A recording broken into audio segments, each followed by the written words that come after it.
एक समय की बात है। गौतम बुद्ध अपने शिष्यों के साथ वन में ध्यान और ध्यान में व्याप्त थे।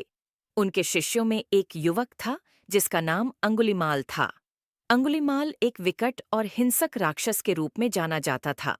वह लोगों को रास्ते पर धर्म के नाम पर लूटता था और उनके उंगलियों को काट लेता था, जिससे उसका नाम अंगुलिमाल पड़ गया। एक दिन अंगुलिमाल गौतम बुद्ध के आश्रम के पास आया। उसने देखा कि बुद्ध ध्यान में लिप्त हैं और उनके आसपास उनके शिष्य भी हैं।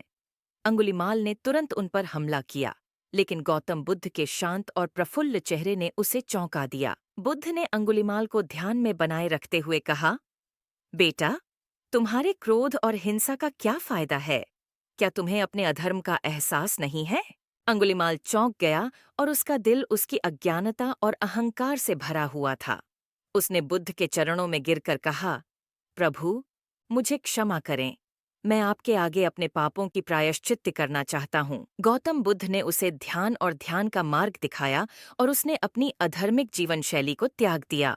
अंगुलिमाल ने उसी वन में संन्यास ले लिया और ध्यान में लग गया।